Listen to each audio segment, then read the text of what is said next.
It started the way all small-town mysteries do, not with a bang, but with a hush. Burlington was the kind of Vermont town where the changing of a single storefront sign or the rumor of a new coffee flavor at May's Cafe was enough to get folks talking for days. But nothing had set the town abuzz lately, like the closing of the old library. For decades, the Burlington Town Library had been a second home to generations. Kids, retirees, shy newcomers, and most recently, a black and white collie named Penny. Penny had become a fixture, curling up during story time, quietly soothing nervous children who stumbled over words and offering silent companionship to the lonely or the lost. So when the library's doors shut for good, budget cuts, everyone whispered, though no one seemed to know the whole truth, Penny simply disappeared. She was gone, just like the rows of well-loved books and the cozy chairs by the sunny windows. People talked about her absence in the same way they talked about the library, softly, with a note of regret, as if both losses were just too much to name out loud. Then, one bright Tuesday morning, something quietly extraordinary happened. Tom, owner of Tom's Books, a cramped, musty used bookstore across town, arrived early to unlock the shop, the key cold in his hand. He was still getting used to mornings in Burlington, still adjusting to the hush after years away. His breath made small puffs in the spring air as he fumbled with the lock. That was when he saw her. Penny sat perfectly still outside the glass door. She didn't bark or whine. She didn't scratch or paw for attention. She simply watched, calm and unblinking, her eyes the rich amber of old library desks. Her black and white coat, a bit rough around the edges now, stood out against the green awning of the storefront. She looked as if she'd always belonged there, like a forgotten book suddenly found on the right shelf. Tom hesitated, unsure what to do. He glanced around, half expecting someone, her owner, maybe, to call her away. But the sidewalk was empty except for a bicyclist passing, earbuds in, oblivious. Tom felt a strange flicker of discomfort. He had never been a dog person. He'd grown up with cats, the sort that slinked away from noise and fuss. Dogs were too needy, too unpredictable. His ex-wife had begged for one. "A dog would force you out of your shell, Tom," she'd said, laughter mixing with exasperation. He'd refused. That was before the divorce, before the move back to Vermont, before he'd inherited the store from his father and retreated from the world. Tom tried to ignore Penny.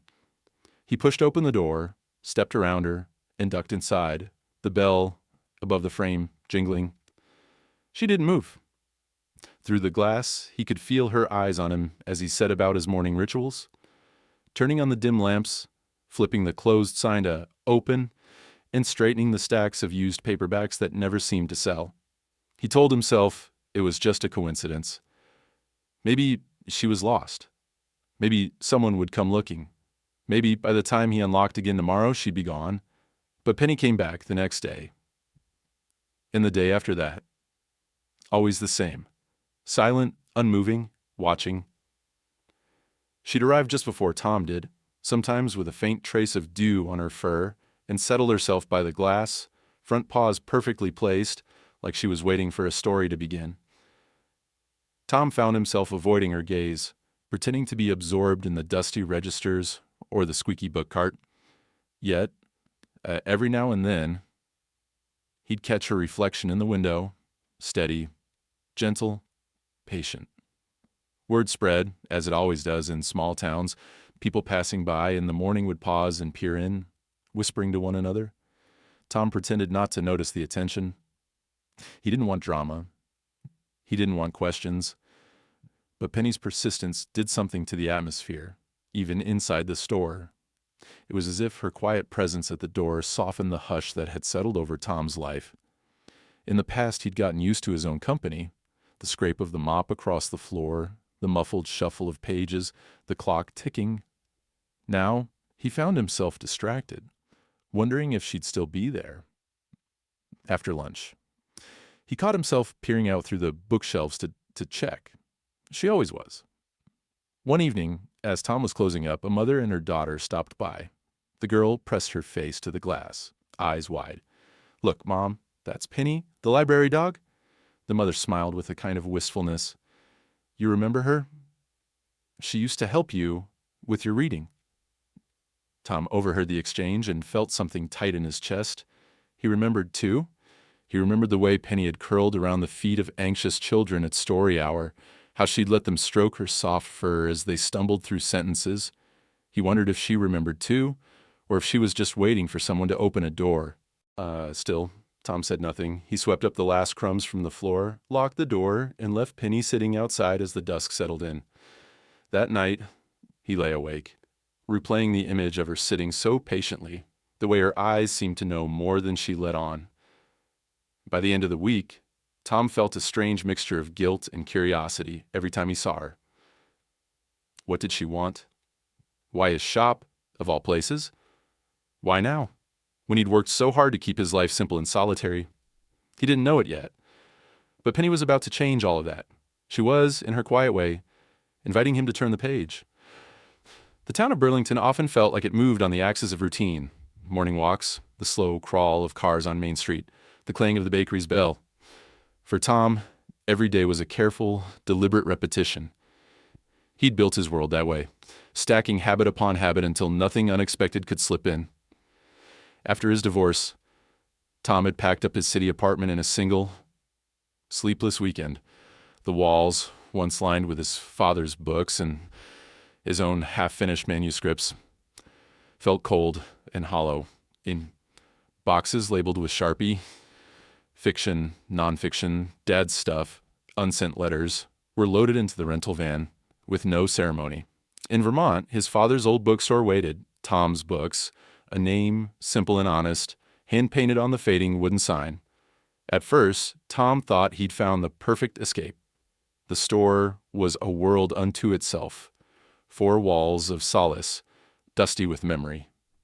He didn't have to make conversation with anyone who didn't want to talk about books. There were no expectations, no dinner parties, no marriage counseling, no reminders of all the ways he'd failed to connect. In those early months, he lived in the back office, sleeping on the lumpy old couch, finding comfort in the scent of old paper and coffee. Each morning he'd open the shop to the sleepy town, always with the hope that this would be the day something inside him clicked back into place. But it never quite did. If anything, the silence grew heavier with each passing week. Customers came and went. Some remembered his father, shaking his hand and asking about old Sam.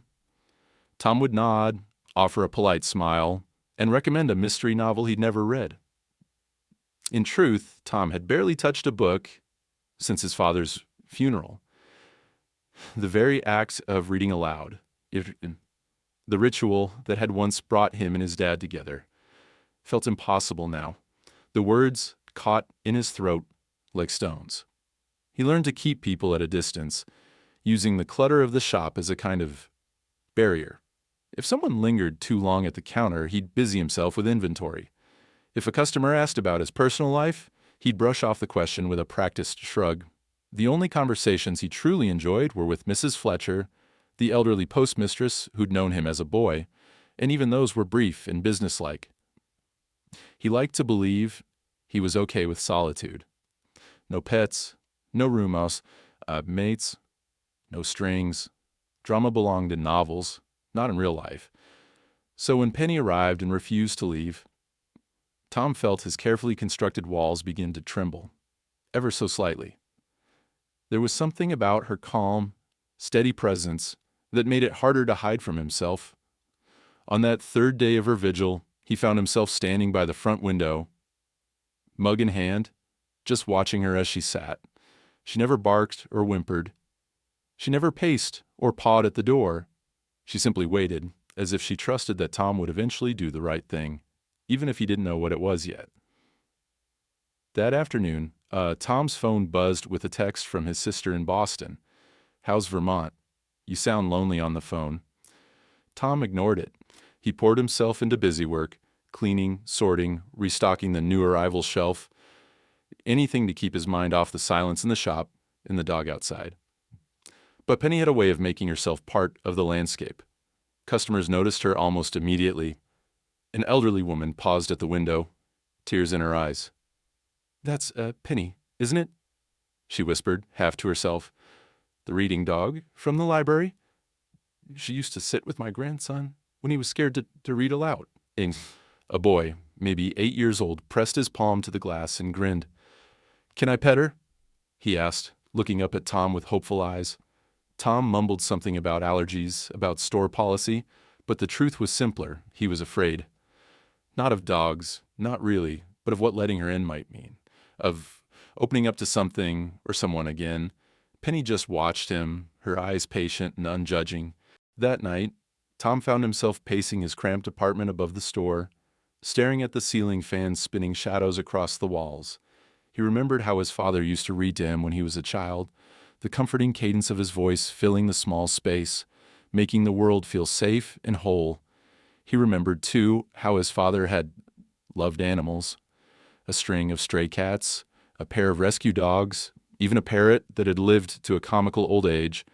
Tom had always assumed he'd have a life full of those things, too. But life hadn't followed the script. In the weeks after his father's death, Tom had tried to read aloud again, the way he used to. But the words felt empty, the stories hollow. His father's chair by the fireplace stayed empty, a silent reproach.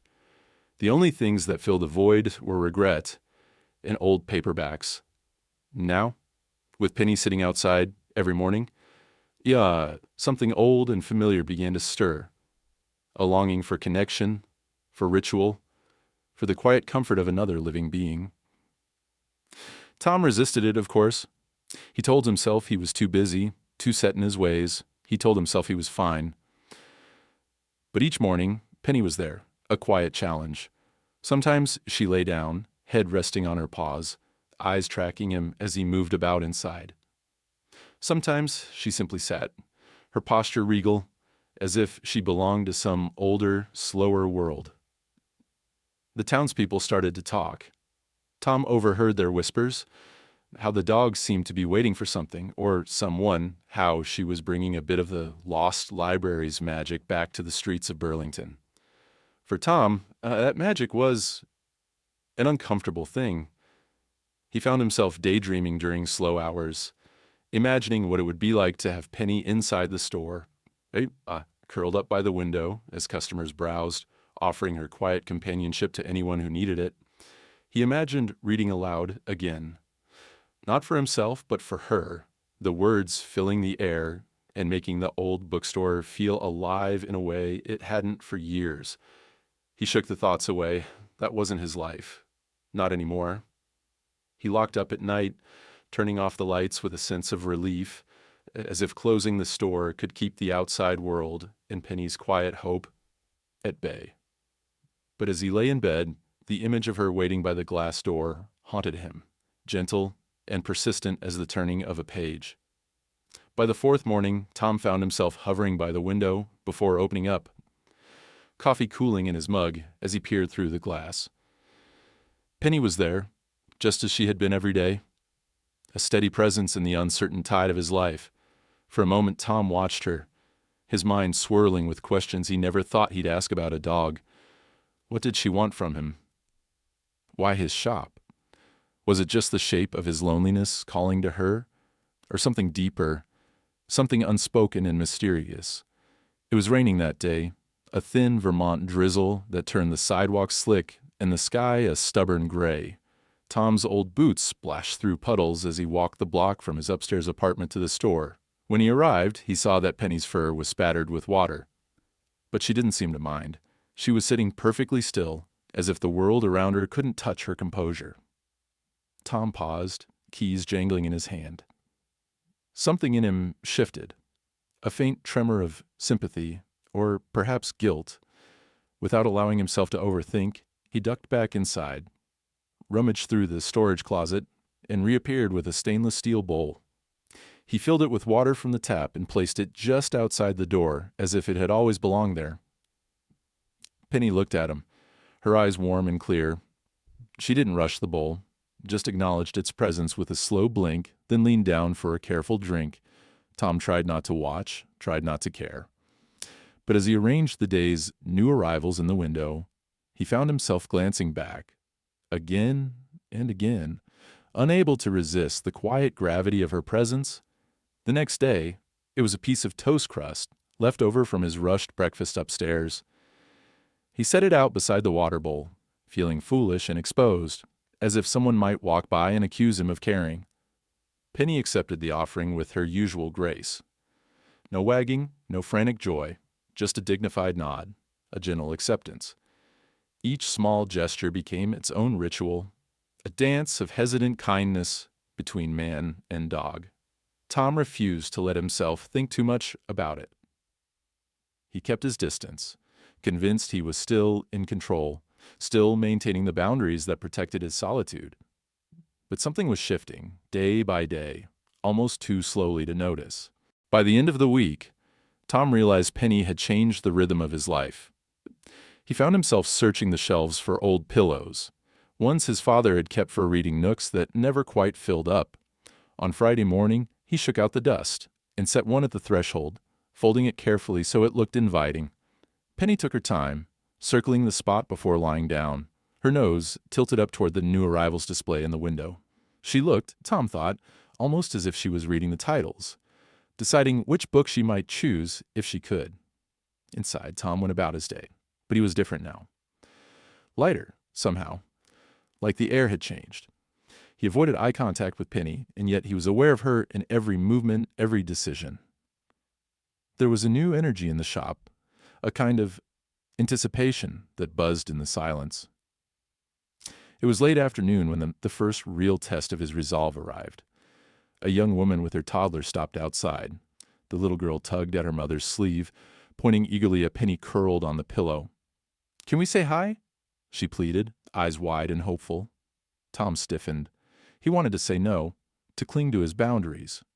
But something softer intervened. He stepped to the door and cracked it open. "She's friendly," he called out, voice rough from disuse. "Just gentle, please." The mother smiled, grateful, and let her daughter crouch beside Penny. The girl's small hand reached out, tentative and odd. Penny stayed perfectly still, allowing herself to be stroked, her tail giving a single, subtle wag. Tom watched the exchange from behind the register, something warming inside him. The interaction was over in minutes, the little girl giggling, her mother snapping a quick photo for Grandma. But it lingered long after they left. Tom found himself wishing, for the first time in a long time, that he had someone to share it with. Maybe his sister in Boston, maybe his late father, maybe just someone. That evening, after closing time, Tom stayed later than usual, restocking and sweeping up. As he worked, he began to read aloud, not for anyone in particular, just to fill the space. The words felt awkward at first, heavy and out of practice, but as he spoke, the old comfort returned. His voice found its rhythm, rising and falling in the quiet, echoing the story hours he'd shared with his father years ago. Unconsciously, he aimed his voice toward the door, where Penny rested her head, her ears pricking at the familiar cadence. Tom realized with a small jolt that he was reading for her. Over the following days, the ritual deepened. Penny waited at the threshold for Tom each morning, and Tom brought new comforts, an old blanket, a larger water bowl, half an apple, the occasional slice of cheese. He began to greet her quietly, sometimes murmuring a few words about the weather or the book he was reading. Penny responded in her own way, by being present, by listening, by providing a silent company that filled the empty spaces in Tom's day. Tom's regular customers began to notice the change, too. A retired teacher mentioned that Tom seemed a little less grumpy lately. College students from the local campus lingered longer, petting Penny on their way in and out, exchanging stories about their own dogs at home. Even the mailman, a man of few words, paused on his rounds to scratch Penny's ears and leave a biscuit beside the water bowl. Yet Tom still avoided direct contact, maintaining a careful line between the life he allowed Penny to touch and the private world he held back. He didn't let her inside. Not yet. The store, with its worn wood and memories, still felt like a fortress he wasn't ready to breach. But Penny didn't seem to mind. She claimed her place outside, serene and steadfast, her presence as gentle as a bookmarked page. She watched Tom with the patient confidence of someone who knows the story will change, if only given enough time. In the quiet of the evening, Tom often found himself standing by the window, looking down at her as the streetlights flickered on. He would listen to the soft tap of rain on the glass, the faraway laughter of families passing by, and feel, for the first time in months, that maybe, just maybe, he wasn't alone, after all. As he turned off the lights and locked up each night, Tom left the water bowl, the pillow, and sometimes even his latest favorite book, propped up for Penny to see. It was a message. Small, but certain. I see you. I care, even if I'm not ready to say it out loud. What Tom didn't realize was that these small gestures, these hesitant rituals, were the first cracks in his armor. The story was shifting day by day, and Penny was there to help him turn the page, one silent moment at a time. By the start of the next week, Penny's presence outside Tom's bookstore had become more than just a curiosity. It was the talk of Burlington, word spread on morning walks, at the grocery checkout, in quiet conversations over coffee. She was no longer simply the lost library dog. She was now a silent ambassador, stitching together memories that the town had let slip into the past. And as each day unfolded, Tom began to realize just how much Penny had meant to people, how much she still did. It began quietly, the way all important things do. An elderly woman in a blue raincoat came shuffling down Main Street one gray morning, pausing at the door as Tom arranged the day's stack of new arrivals. The woman pressed her hand to the glass, her eyes shining with recognition and something deeper, gratitude. "That's Penny," she whispered, voice catching. Tom, caught off guard, managed a faint nod. "She used to help my grandson at the library," the woman said, more to herself than to Tom. He was always afraid to read aloud, but with her curled up at his feet, he forgot to be scared. She smiled, brushing away a tear. You should have seen the look on his face when he finally finished a chapter by himself. He believed he could do anything after that. Tom felt a slow warmth rising inside him, an unfamiliar sense of pride that had nothing to do with him and everything to do with the gentle creature lying on the pillow outside. He wanted to say something, but the word stuck, so he just watched as the woman gently tapped the glass in farewell before continuing down the street and saw it lighter on her feet. Other stories trickled in as the week wore on. A little boy, red-haired and missing his 2 front teeth, raced up to the store after school, backpack thumping against his shoulders. Mom, look, it's the library dog." His mother smiled, indulging his excitement, and let him sit cross-legged on the sidewalk to stroke Penny's fur. The boy spoke to her in a breathless, secret voice, the way children do with creatures who will never tell. Penny simply leaned into his touch, her calm presence drawing out the shy and anxious, the lonely and the loud. Inside, Tom watched it all unfold. He heard the stories, how Penny had helped a new immigrant family feel welcome, how she'd sat beside a grieving widower for an hour one rainy afternoon, how she'd listened patiently as children read her their first words, stumbling and starting again. There was an unspoken reverence in these memories, a recognition that Penny had been more than a mascot. She was a gentle guide, a living symbol of hope and quiet courage. Still, Penny never tried to come inside. She kept her vigil at the door, calm and alert, as if she understood the invisible line between what was lost and what could still be found. Tom found himself respecting her for it, the way she made people feel safe simply by being there, not asking for anything in return. The town began to adopt her as its own. People brought treats in their coat pockets, dropping them discreetly beside her pillow. Someone left a small, handwritten sign taped to the window. "Penny, our town's best listener." Children sketched pictures of her and slid them under the door, their crayon drawings brightening the windowsill. College students, coming home for break, snapped photos for Instagram, hashtagging Burlington Library Dog. And yet, for all of the bustle, Tom remained on the sidelines. He watched, hesitant, uncertain how to step into this new story Penny was writing for the town. He still hadn't let her inside. Sometimes he wondered if he was holding on to old wounds too tightly, if the closed door was more about his own fears than anything else. One rainy afternoon, as thunder rolled across the mountains, Tom found himself sorting books by the window, distracted by the laughter outside. A group of children had gathered around Penny, reading to her from battered picture books, their voices carrying above the sound of rain. Penny's ears twitched as she listened, her eyes bright and attentive. One little girl, her hair in messy pigtails, raincoat 2 sizes too big, read her favorite story, stumbling over the longer words, glancing up for approval. "You're doing great," Tom heard himself say, surprising them both. The girl looked up, grinned, and kept going. Tom stayed by the window, pretending to fuss with the books, but really just listening, letting the comfort of the moment fill the empty spaces inside him. Later that day, an older man stopped by, leaning heavily on his cane. He paused at Penny's side, reaching down with trembling hands to stroke her head. "I used to come to the library after my wife died," he said quietly to Tom, who stood just inside the door. "Didn't want to talk to anyone. Didn't want to read.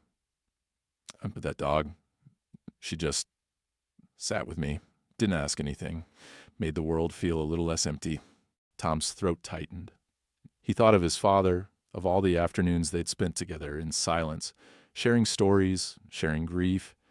He wondered what his father would think of Penny and of the man Tom was becoming. Would he be proud? Would he urge Tom to open the door, to let the world back in? That evening, as Tom swept up and closed the register, he lingered at the door longer than usual. Penny lay on her pillow, head resting on her paws, eyes following his every move. There was a gentle patience in her gaze, a sense that she was waiting not for permission, but for an invitation, a signal that Tom was ready to join her in the world again. Inside, Tom picked up a book, an old favorite his father used to read aloud. He sat by the window, opened to the first page, and began to read. His voice was shaky at first, but soon grew steadier, filling the shop with warmth and memory. Outside, Penny's ears perked, and her tail gave a slow, happy thump. And as the rain continued to fall and the streetlights flickered on, Tom realized that something important was happening. Penny wasn't just helping the town remember what it had lost. She was helping him remember, too. She was teaching him that every story, no matter how lonely or uncertain, could still find its way home. The people of Burlington would always remember the day their library closed. But now, they were learning to remember something else. The quiet hope that lived on in a dog's steady gaze, and in the heart of a man who was learning, slowly, to open his own door. If you asked Tom, he would have told you he wasn't getting attached. Or he would have said Penny was just a visitor, a small complication in an otherwise carefully contained life. But habits, once formed, become hard to break. By the end of the second week, Penny's silent routine had woven itself into Tom's days so tightly that he found it almost impossible to imagine opening the shop without her waiting on the other side of the glass. Still, Tom clung to his boundaries. Each time a customer or neighbor suggested that Penny should be allowed inside, he stiffened with reflexive resistance. "This isn't a shelter for dogs or broken people," he'd mutter under his breath. It was easier to keep his life neat, predictable. He swept his floors, dusted his shelves, wiped the fingerprints from the front door. Rituals meant to keep chaos at bay. One chilly Tuesday morning, the bell above the door jingled, and in walked Bill Fisher, a regular customer with a taste for military history and a gentle way of asking the questions no one else would.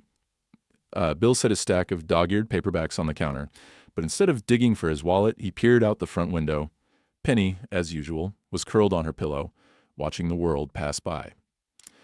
"You know," Bill said, "a place like this could use a little more life." "Let her in, Tom. She belongs here.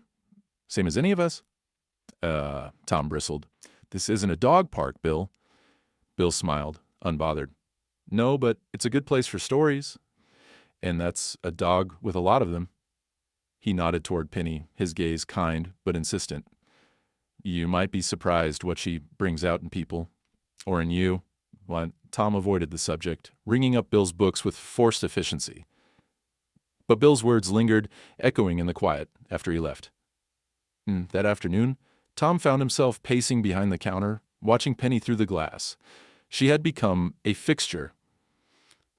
But not just for the town. She had become his fixture, too, the only creature to whom he'd spoken freely in months, even if she never replied. Later that day, as Tom tidied the shelves, a small commotion outside caught his ear. 2 children were kneeling by Penny, feeding her bits of granola bars and giggling. Their mother, camera in hand, snapped photos and waved through the window. "Thank you for letting her stay," she mouthed. Tom nodded awkwardly, unsure how to respond. In his mind, he replayed Bill's suggestion. The words unsettled him. They also made him wonder if he was the only one who saw the line between outside and in as unbreakable. Evenings grew colder as autumn crept in. One night, as Tom prepared to close the shop, he paused by the door, water bowl in hand. He hesitated, glancing at Penny's dark eyes. Still, unwavering, as if waiting for a signal he didn't know how to give, he knelt, set the bowl down with a quiet sigh, and found himself speaking, voice low and rough. "You know, this was never supposed to be a place for things like this, for change, for mess." He shook his head, embarrassed by the confession. Penny just gazed at him, calm and patient. Tom straightened, closed the blinds, and locked up for the night. But for the first time, he left the water bowl outside where she could find it. The next morning, Tom opened the door to discover a new sight. Someone, he suspected Mrs. Fletcher, had left a small fleece blanket folded neatly beside Penny's pillow. Penny was curled up atop it, looking cozier than ever, her breathing slow and deep. Tom chuckled despite himself, shaking his head at the subtle conspiracy of kindness unfolding around him. Inside, the day unfolded with its usual rhythm, but the air felt different. Tom read aloud when the store was empty, pretending it was just a habit.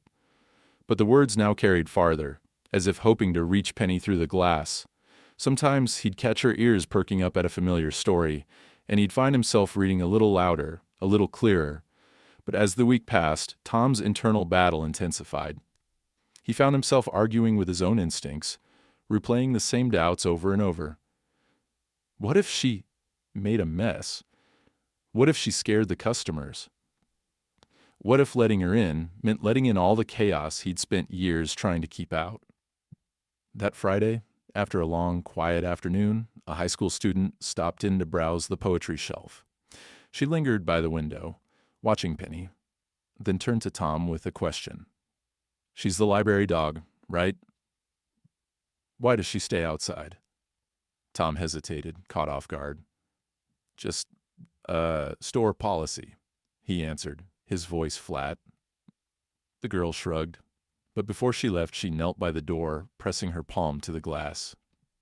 Penny leaned into it, her eyes closing for a moment in peaceful connection. Tom watched, a lump forming in his throat. He realized how much joy Penny brought, not just to the children, but to everyone who paused by his store. She was a living memory of something gentle and hopeful, a story that needed a new chapter. That evening, Tom closed up as usual, but found himself restless, unable to settle. He wandered through the aisles, brushing his hand along the spines of books, searching for comfort. The silence pressed in, heavy and thick. Finally, he moved to the door, peeking through the blinds. Penny was still there, illuminated by the golden haze of the streetlights. She looked up at him, patient as always. With a sigh, Tom pulled the chain to lower the blinds, but he couldn't bring himself to block her out completely. He left the water and blanket, making sure she was comfortable for the night. He stood by the window, watching her for a long time, lost in thought. As he finally turned away, Tom caught a glimpse of his reflection in the glass. Tired, older than he remembered, but not quite as alone as he'd once felt. He wondered if Penny sensed it too, the way people and animals sometimes do. The wall he'd built around his life wasn't as solid as it once seemed. He didn't open the door. Not yet. But Tom knew, deep down, that something was shifting.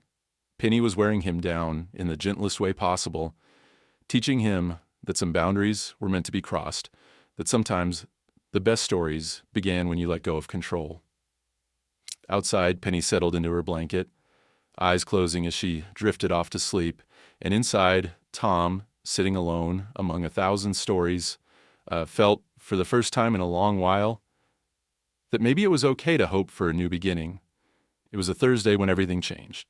The air was heavy, clouds hanging low and gray, the scent of rain promising a wild Vermont storm. Tom woke early that morning to the rumble of distant thunder in a sky so dark it looked more like night than morning. And as he walked down the stairs, the familiar rhythm of his day played in his head. Coffee, keys, unlock, Penny. He'd never admit it out loud, but by now, seeing Penny outside had become the gentle anchor of his mornings.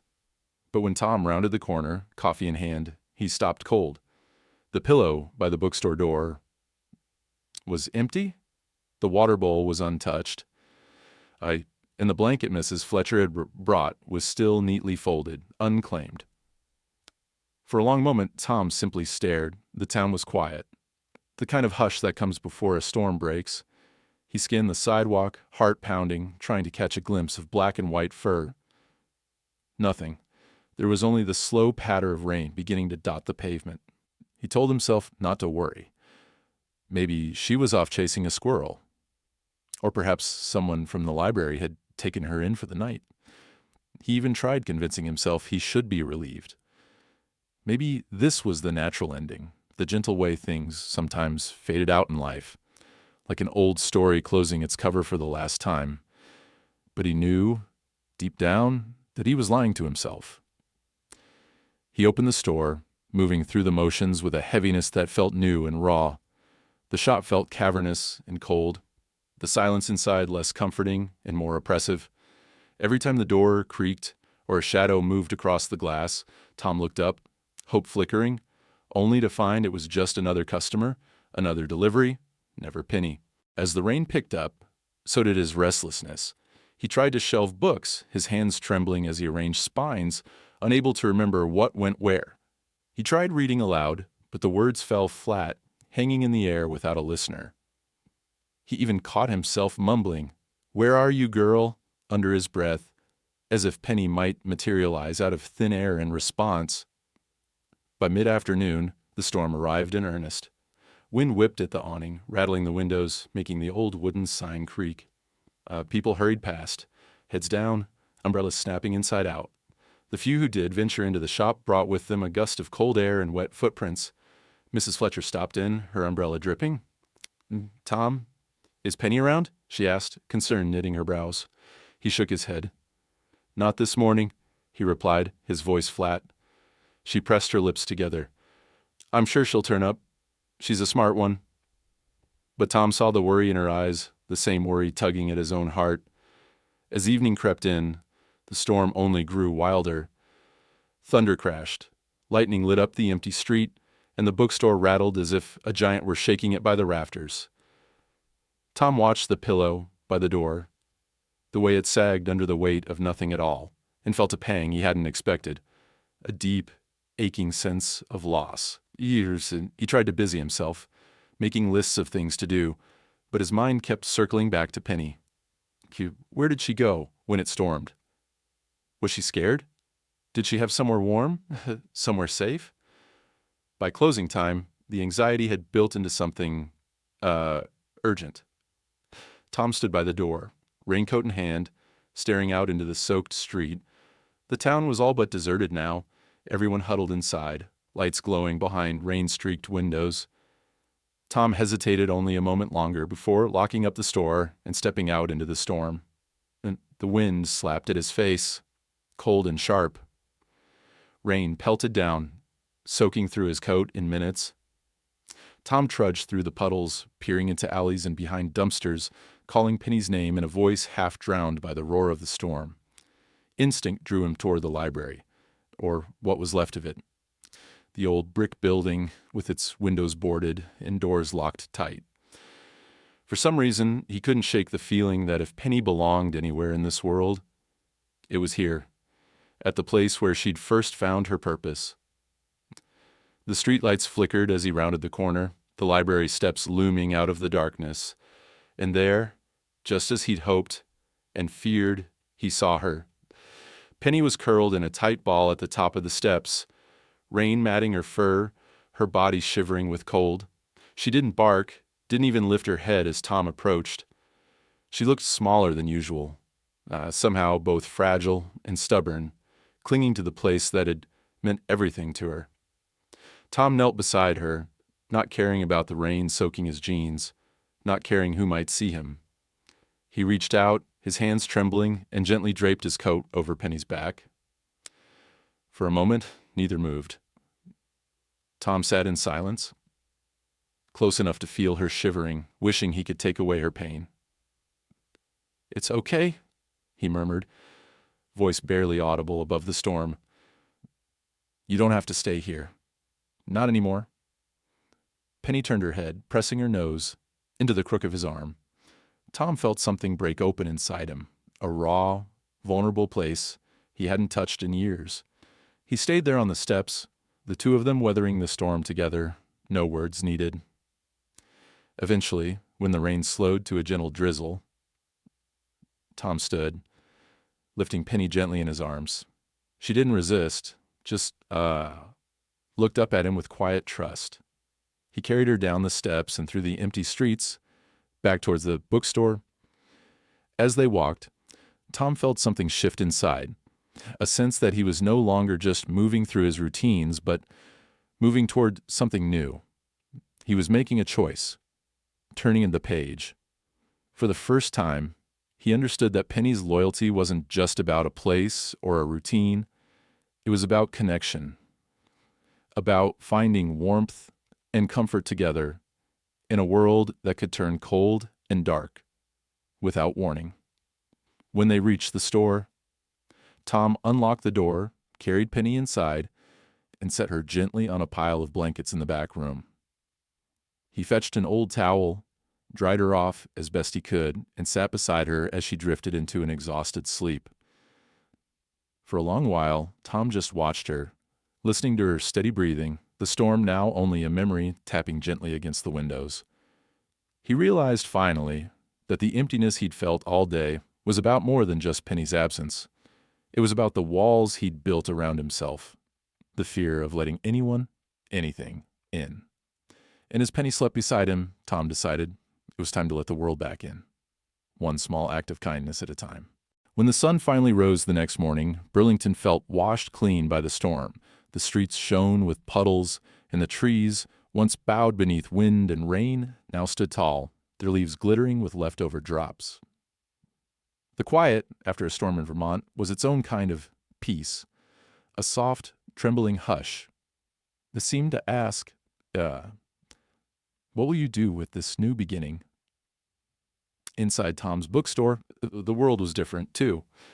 Tom had spent most of the night on the floor in the back room, dozing in fits and starts beside Penny as she slept.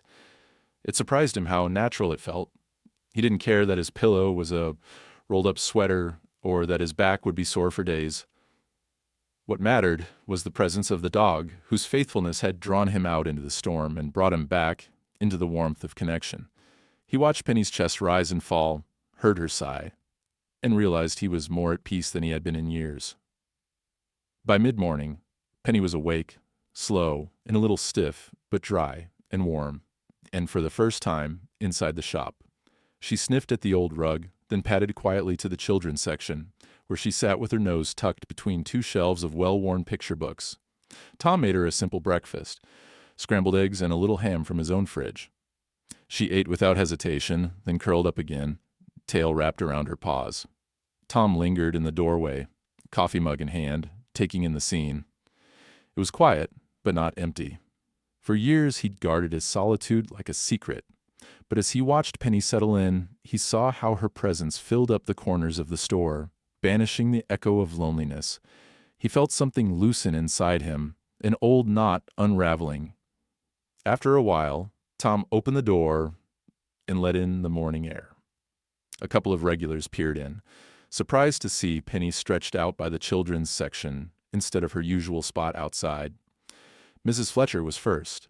She gave Tom a knowing smile and whispered, "About time you let her in." Tom shrugged, a little embarrassed, but not regretful. It was the right time, he said. Later that morning, as customers trickled in, Penny became the talk of the town all over again. But this time, it was a celebration. A little girl who had once been too shy to speak in public asked if she could sit and read to Penny.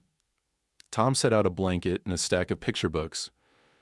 As the girl's small voice filled the space, Tom watched Penny relax, her eyes half closed in perfect contentment. Children's laughter echoed against the old tin ceiling, and Tom realized how much he had missed that sound. But it wasn't just the children who felt the change. A young father, balancing a baby on his hip, stopped by to browse and smiled when he saw Penny inside. "She used to help my son read at the library," he told Tom. "He talks about her all the time. I'm glad she's found a new home." An elderly couple brought in a bag of dog treats, just in case, and lingered longer than usual to share stories about the dogs they'd loved and lost. Tom didn't know how to explain it, but he felt as if the storm had washed away more than towards just the dust and cobwebs. It had cleared something inside him, too. He felt less like a caretaker of his father's memories and more like a participant in his own life. A new chapter, a new chance. In the afternoon, when the store was quiet, Tom found himself drifting back to memories of the night before. Sitting on the library steps in the rain, feeling Penny shiver against his side, he'd realized how much they shared. Two creatures clinging to the comfort of the past, afraid to step forward but unable to let go completely. He'd thought of his father, how Sam Whitaker had always found a way to reach out, to connect, even in the hardest times. Tom wondered if his father would recognize him now, this man opening doors instead of locking them. With the store's door now open, Penny wandered freely, greeting regulars with a gentle nudge and curling up beside the children as they read. Tom marveled at her intuition. She seemed to know exactly who needed her most: the anxious, the uncertain, the lost. He watched as she listened to a nervous college student practice a presentation, tail-thumping in approval when the student finished with a flourish. But it wasn't just Penny who was changing. Tom found himself talking more, sharing stories of the books on his shelves, recommending titles based on something deeper than habit. He read aloud, not just to fill the silence, but because he wanted to share the stories, to fill the space with voices and laughter. The store, once heavy with absence, was now alive with possibility. Late in the afternoon, Tom sat beside Penny and stroked her head, marveling at how much had changed in just a few days. "You know," he whispered, "I think you saved me as much as I saved you." Penny responded by resting her head on his knee, eyes closing in perfect trust. Tom smiled, feeling a surge of gratitude so strong it almost hurt. The past, the pain of his father's death, the hollow ache of his divorce, the years of hiding, didn't vanish. But for the first time, it didn't define him.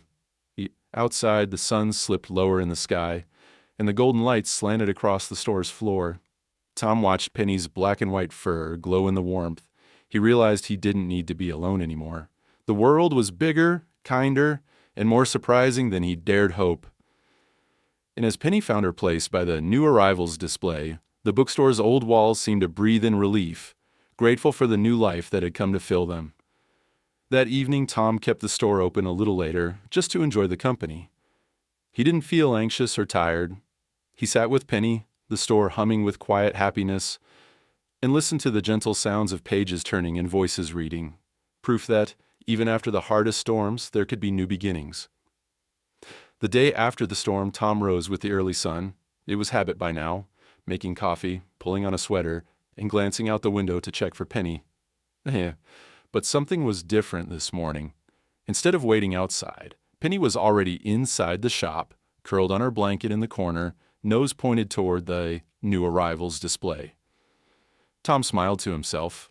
The memory of last night, the rain, the rescue, the quiet bond they'd formed, fresh and bright. The air was crisp, almost celebratory. Tom opened the front door wide, propping it so that the sweet, damp scent of spring drifted through the store. For the first time since he'd inherited the place, Tom didn't just open the shop, he invited the world in. He left the door slightly ajar, a silent announcement to the town. This was a place where everyone and every story could belong. Penny padded over and settled herself right by the children's section, as if she'd been doing it her whole life. The bell above the door chimed as the first customers arrived. A mother and her son, drawn by the promise of a new day, and perhaps the secret hope of seeing the famous library dog. The boy spotted Penny immediately and dropped to his knees, his backpack forgotten, as he stroked her soft fur. "Is she allowed inside now?" he asked, looking up at Tom with wonder. Tom nodded, feeling the corners of his mouth turn up in a genuine, easy smile. "Yeah, she's part of the store now," he said, surprising himself with how right it felt to say it. The mother beamed and thanked Tom, and for a moment the store was filled with that special hush, a shared reverence, a collective sigh of relief, as if everyone had been waiting for this small, gentle miracle. News traveled fast in Burlington. By mid-morning, a trickle of curious townsfolk became a steady stream. Children stopped by before school to give Penny a scratch behind the ears. Retirees wandered in, drawn by rumors of the library dog and the bookstore. Mrs. Fletcher brought a small bag of homemade dog biscuits, declaring, "It's about time you two stopped dancing around each other." Tom laughed and poured Mrs. Fletcher a cup of coffee. He watched as Penny greeted each person in her own calm way, never jumping or barking, but simply being present, offering silent encouragement to whoever needed it. It was remarkable how naturally she took to her new role. She lay at the feet of anxious children, sat patiently as teenagers practiced reading aloud, and provided a gentle audience for adults who wanted nothing more than to sit in a quiet room, lost in the company of a good book and a loyal friend. For Tom, everything felt brighter. The days were still full of the small rituals he loved, organizing new arrivals, chatting with regulars, making sure the coffee pot was never empty. But now, there was a softness to it all, a sense that life had found its way back into the corners he'd long neglected. Penny's presence had cracked open the door to the world, and Tom found he didn't want to close it anymore. The most surprising changes were the quietest. Tom began to notice things he hadn't before. The way sunlight filtered through the old glass windows, the sound of laughter bubbling up from the children's section, the smell of fresh rain lingering in the air.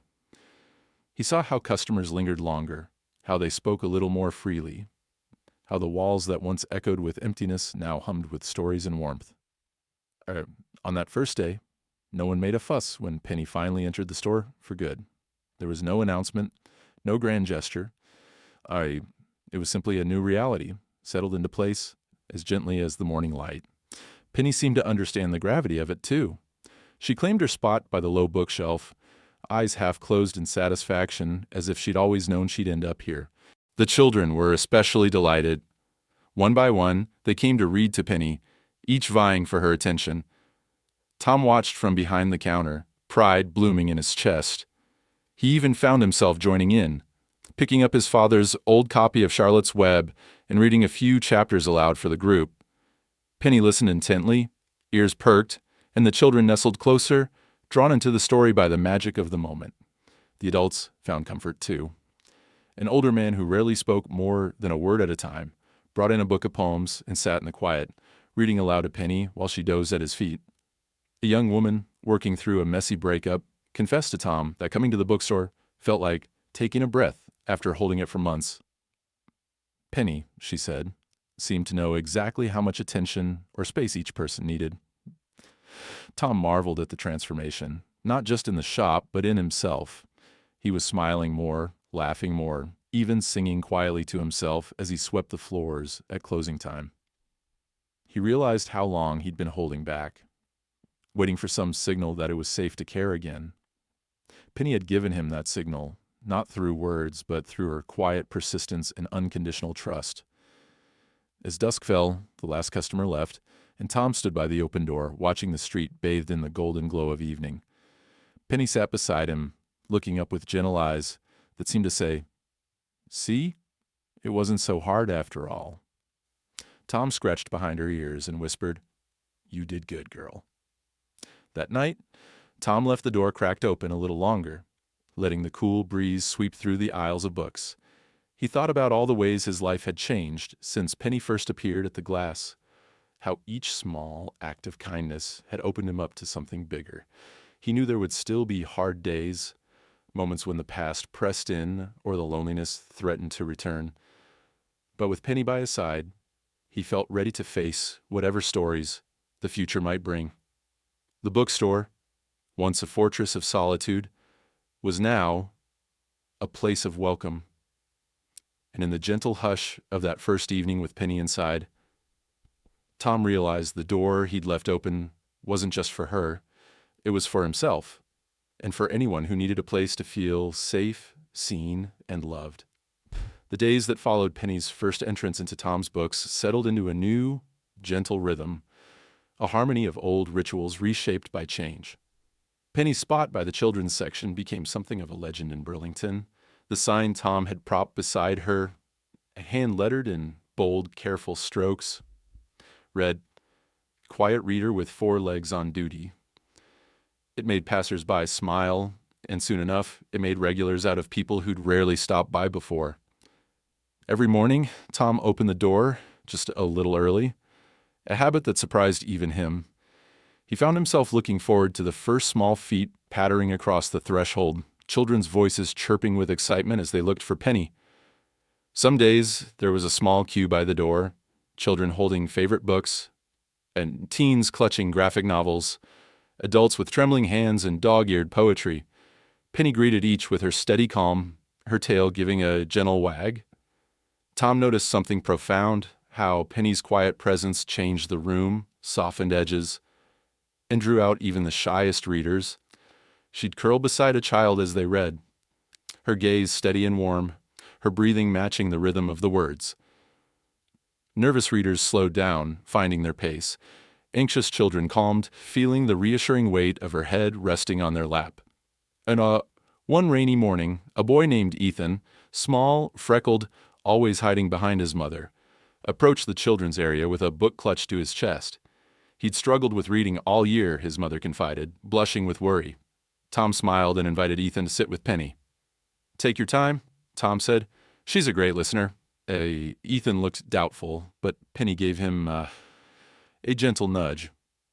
Slowly, the boy opened the book, his voice shaky at first. Penny pressed closer, warm and still. The words came out haltingly, sometimes stopping altogether. But with Penny's encouragement, Ethan tried again. Each page grew a little easier, his confidence building with every line. By the end of the chapter, he looked up, grinning. I did it, Mom," he called, his face lit with pride. His mother's eyes filled with tears as she mouthed, "Thank you," to Tom and Penny.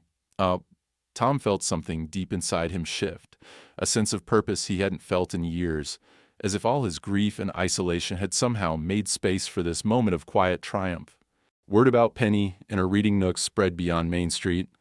Teachers brought students for field trips, and the local paper ran a photo of Penny flanked by beaming kids. High schoolers volunteered to help organize books, just for the excuse to spend a little time reading aloud with Penny. Even adults found comfort.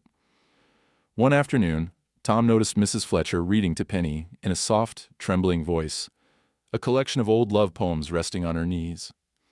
The sight moved Tom deeply, how age, worry, or loss all seemed to fall away in the safety of Penny's gaze. Tom, too, felt himself changing. He no longer shied away from connection. He chatted with customers, swapped recommendations, and even started a weekly story hour, reading aloud to a gathering crowd. At first, his voice wavered, memories of reading with his father tangling with nerves. But Penny sat right at his feet, listening, and the presence of her trust steadied him. Soon he was reading with a voice that filled the shop, sometimes laughing, sometimes pausing for questions. The regulars noticed, and so did Tom. He was part of something again, woven into the fabric of the community, page by page. One afternoon, Tom set up a folding chair in the middle of the shop, dusted off a well-worn volume, and announced a story session for all ages. He wasn't sure who would come, but by the time he'd cleared his throat, the shop was full. Children perched on beanbags, parents lining the walls, and Penny lying front and center, eyes bright and expectant. Tom chose a favorite story, a tale of courage, kindness, and homecoming. As he read, the world outside the window faded away. Every voice, every laugh, every gasp at a dramatic twist drew the group closer. Tom felt a lightness he hadn't known in years. For a moment, he could almost feel his father's presence, nodding in approval from some unseen corner. Midway through the story, Tom looked down at Penny. Her eyes met his, wise and knowing. He realized the words he spoke. About bravery, about starting over, about believing in a second chance, were not just for the children or the crowd. They were for her and for himself. After the story ended, the crowd lingered.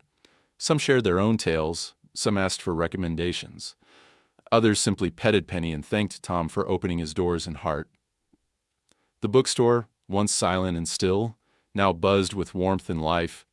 Outside, the sky cleared, and the sunlight poured through the window, illuminating Penny's black and white fur like a beacon.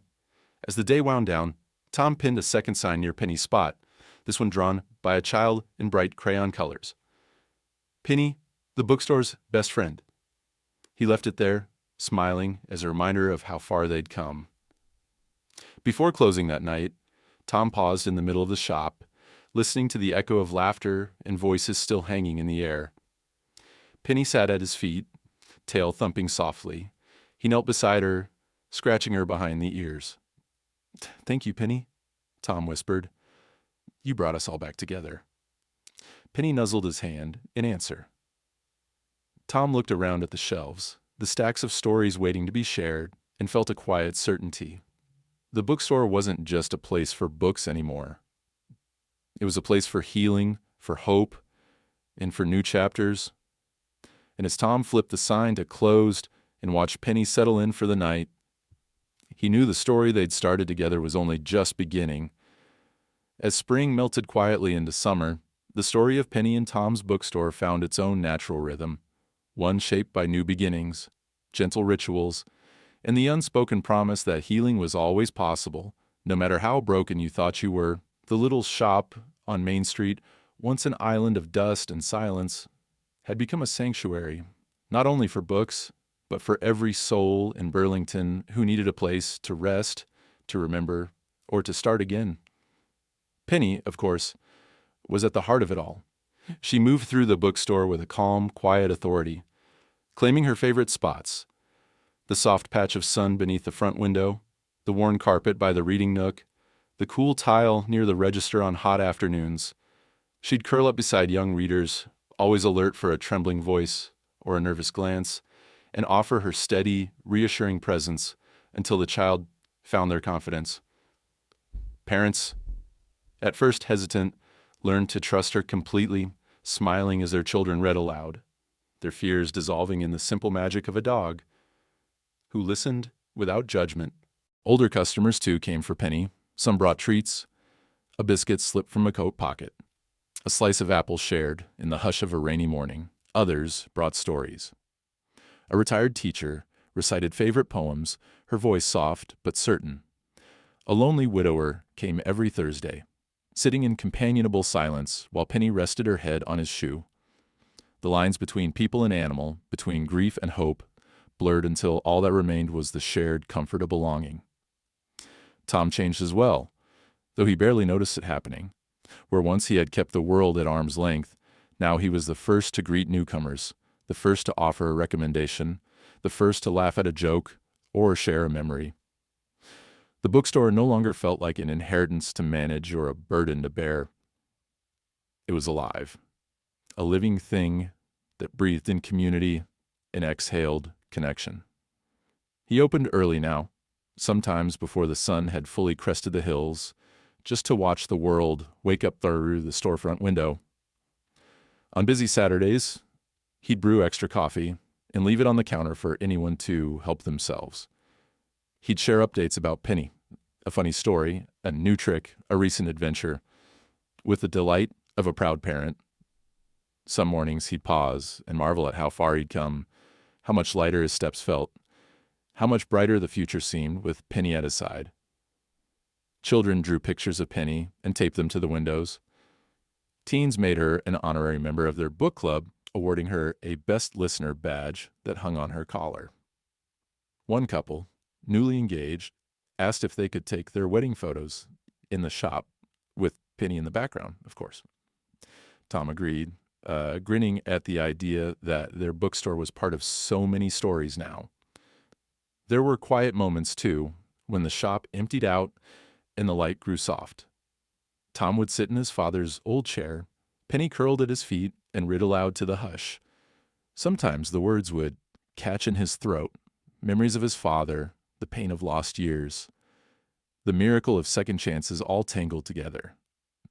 But Penny would nudge his hand, grounding him in the present, reminding him that the story wasn't finished, that every day was a new page. The townspeople came to see Penny as more than a fixture. She was the bookstore's soul, a living emblem of comfort and kindness. Donations arrived in Penny's name. Baskets of dog treats, bags of books for the children's section, even cozy blankets for the winter months. The mayor declared an official Penny Day, encouraging families to come to the shop and read together. The local paper ran a story with the headline, "A Town's Heart Finds a Home at Tom's Books with Penny on Duty." But it was the small, everyday gestures that mattered most. The way children skipped into the store, already halfway through their favorite story. The way strangers became friends over a shared love of mysteries or fairy tales. The way Tom, once so closed, so cautious, now opened his heart without fear, trusting that kindness would be returned. One golden evening, as the sun cast long shadows across Main Street, Tom watched as Penny welcomed a new visitor, a girl, small and serious, clutching a book almost as big as her.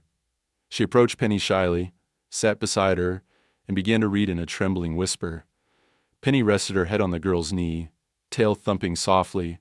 The girl's voice grew stronger with each page. Tom felt a swell of pride, not just in Penny, but in the quiet magic that had filled the bookstore and changed so many lives, including his own. He realized then that Penny hadn't lost her library. She'd simply turned the page, carrying her gentle spirit from one chapter of life to the next. She'd brought the best of the old place with her, its warmth, its acceptance, its promise of belonging, and infused it into the heart of Tom's books. As Tom closed up that night, he stood in the doorway, Penny beside him, and looked out at the peaceful town. The air was filled with the scent of lilacs, the distant laughter of children, and the quiet certainty that, no matter how hard things got, there would always be a place to start over, a place where every story, every person, every heart was welcome. He turned to Penny, scratching her behind the ears. "We did good, didn't we?" he murmured. Penny pressed closer, content and certain. As the shop lights dimmed and Tom and Penny settled into the stillness, a single line lingered in Tom's mind, one he would share later, softly, as the closing voiceover for anyone who cared to listen. She didn't lose her library. She just turned the page and brought the story with her. And to anyone hearing their tale, Tom would add, if this story warmed your shelf of the heart, subscribe for more quiet stories that find their way home.